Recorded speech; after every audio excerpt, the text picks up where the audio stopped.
학개라고 하는 사람이 하나님의 음성을 듣고 하나님의 기록대라고 하는 얘기를 가지고 썼던 것이 학개서예요, 여러분. 자, 학개서를 오늘 여러분과 함께 같이 조금만 나눠봅시다.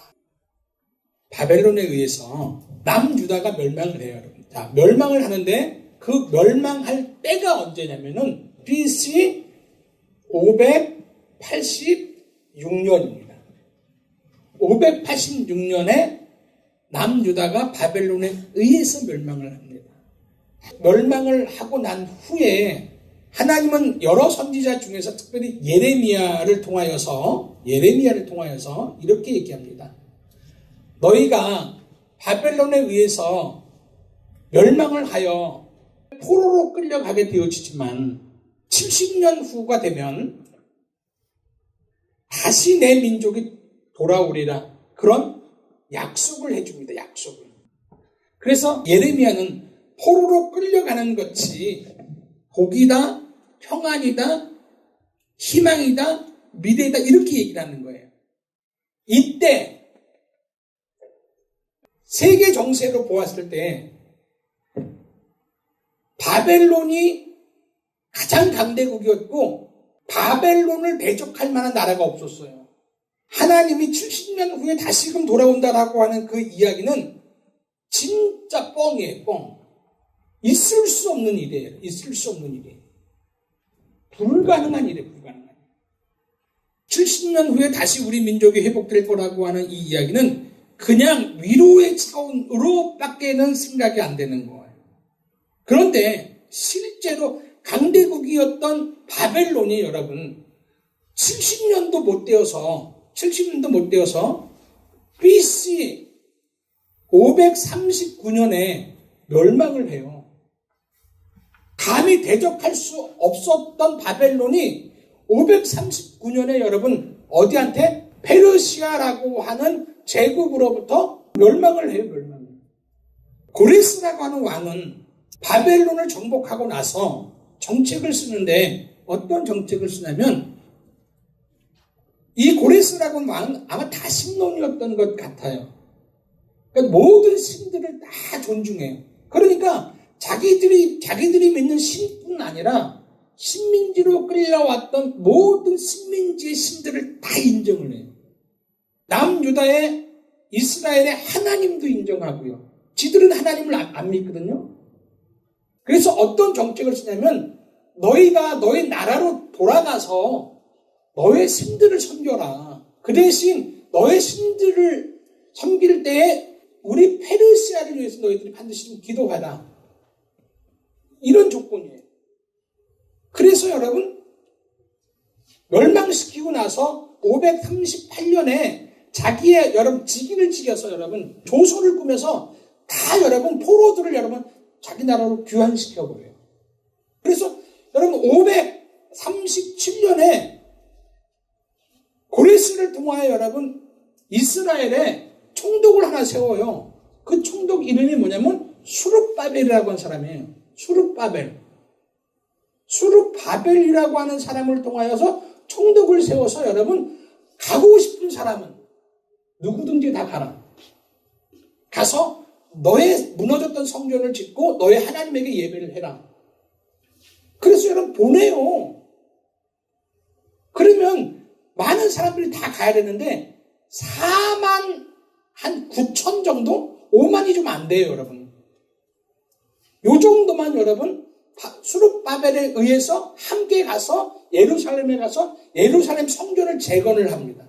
가서 536년부터 여러분 뭘 하냐면 성전을 청소하고 그죠? 성전의 기초를 세우는 거예요. 이게 536년이에요.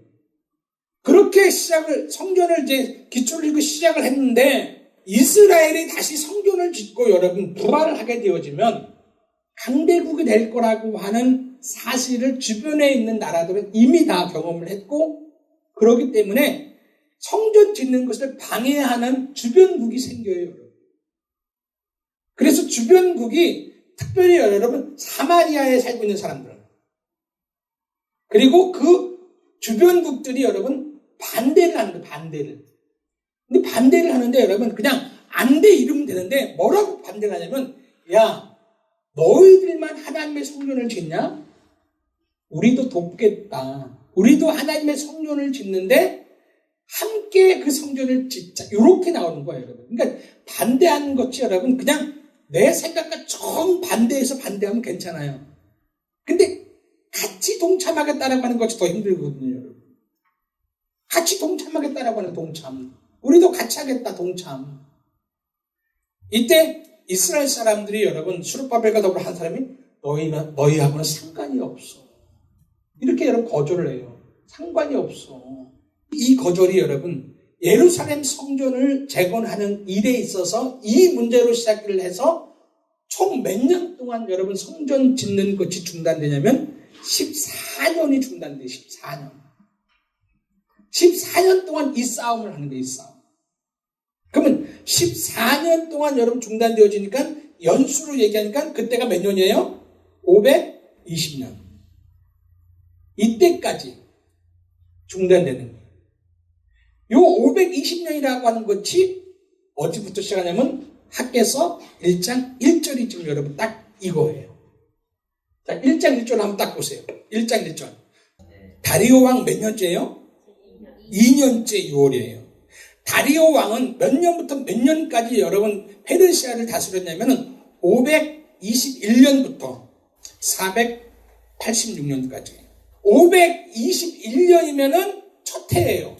그럼 2년째면은 거꾸로 내려가죠. 삐시니까 520년을 얘기하는 거예요. 520년 6월 1일. 지금 이 얘기를 하는 거예요. 이때까지 지금 14년 동안 여러분 성전 재건이 중단되었다라는 얘기를 먼저 쓰고 있는 거예요.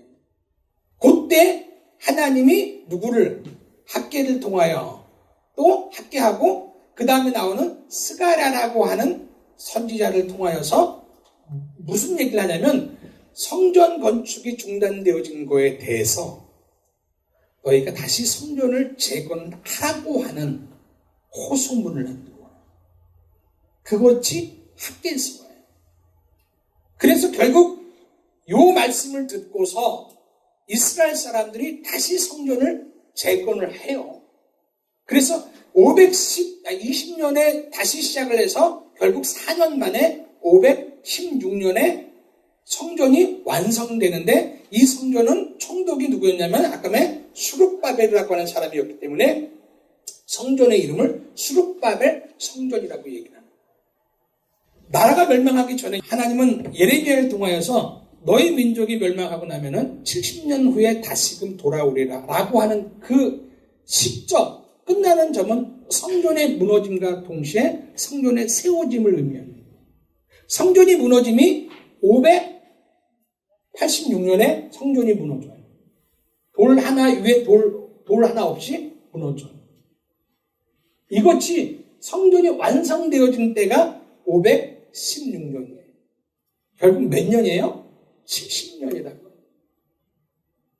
역사는 그냥 흘러요, 여러분. 흘러. 역사는 흐르는데 이상하게 하나님의 말씀에 의해서 이루어지는 겁니다. 우연이 아니에요. 성경은 이런 이야기들이 너무 많아요. 역사 속에서 하나님이 얘기했던 것들이 그대로 이루어지는 것들이 너무 많다라고 합니다. 저는 이 역사를 통하여서 깨달아지는 것이 하나가 있다면 우리가 몰라서 그렇지 역사는 하나님의 말씀과 주권 가운데 흐른다라고 하는 사실을 성경을 보면 알아요. 성경을 모르면 그냥 모르는데 성경을 보면은 여러분 역사가 보이는 거예요. 성경은 여러분 역사를 해석해주는 해석집이에요. 해석집. 저는 그렇게 생각을 해요.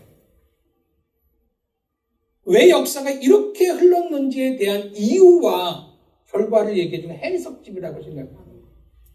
역사는 오늘도 흘러갑니다. 그러면 역사를 통하여 말씀하시고 주권하시는 그분의 어떠한 성경을 통해 안다면 여러분 우리는 삶의 지혜를 얼마든지 누릴 수 있을 것 같고요. 우리의 미래에 대한 대비도 얼마든지 할 수 있을 것 같은 마음이 들어집니다.